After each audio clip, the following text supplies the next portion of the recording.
Assalamualaikum warahmatullahi wabarakatuh. Halo teman-teman, welcome to back my channel. Kenalin, nama aku Nurul. Hari ini kita bakal ngobrolin salah satu tafsir keren dari ulama besar asal Tunisia, yaitu kitab tafsir At-Tahrir wa Tanwir karya dari Muhammad Thohir Ibnu Asy'ar. Jadi, siap-siap karena ini bakalan seru dan penuh insight banget. Yuk ikutin aku. Yang pertama kita masuk kepada biografinya. Nama lengkapnya yaitu Muhammad Thohir bin Muhammad Ibnu Asy'ar. Beliau lahir di Tunis September 1879.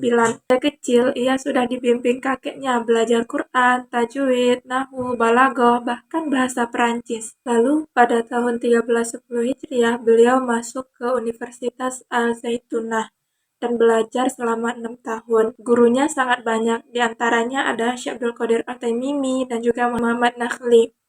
Beliau akhirnya jadi ulama besar, mufti, hakim, sampai rektor di Al-Zaitunah. Muridnya juga banyak, dan diantaranya adalah putranya sendiri yaitu Fadil Ibnu Asy'ar. Intinya beliau ini bukan hanya ahli tafsir, tapi juga merupakan tokoh penting dalam bidang akademik dan juga keagamaan Tunisia. Lanjut, yang kedua kita bahas latar belakang penamaan kitab tafsirnya. Kitab tafsir beliau ini punya nama panjang banget guys, yaitu Tahrirul Ma'nas Sadidi wa Tanwirul Aqlil Jadidi fi Tafsiril Kitabil Majidi. Biasanya disingkat menjadi Tahrir wa Tanwir. Kira-kira apa sih arti dari kitab ini? Tahrir itu adalah penyusunan makna yang benar, sedangkan tanwir yaitu pencerahan akal. Jadi, tafsir ini memang ingin membebaskan pemahaman Al-Quran dari kesalahpahaman sekaligus mencerahkan cara berpikir baru. Awalnya tafsir ini dimuat di majalah Universitas Al-Zaitunah, baru pada tahun 1969 baru diterbitkan lengkap 15 jilid yang memuat 30 juz Al-Quran. Sebelum masuk kepada penafsiran ayat, Ibnu Asy'ar ini memberikan 10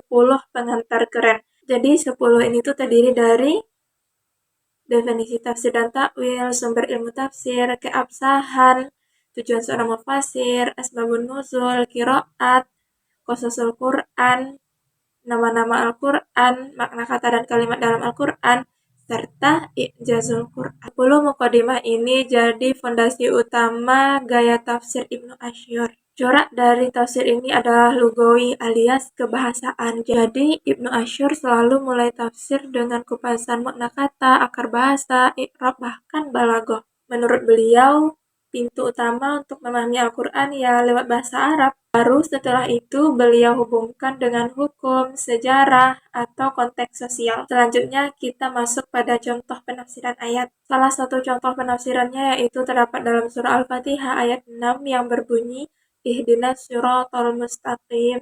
Ibnu Asy'ar menjelaskan kata sirat berarti jalan yang lebar, lurus, dan jelas. Bahkan beliau juga membahas qiraat.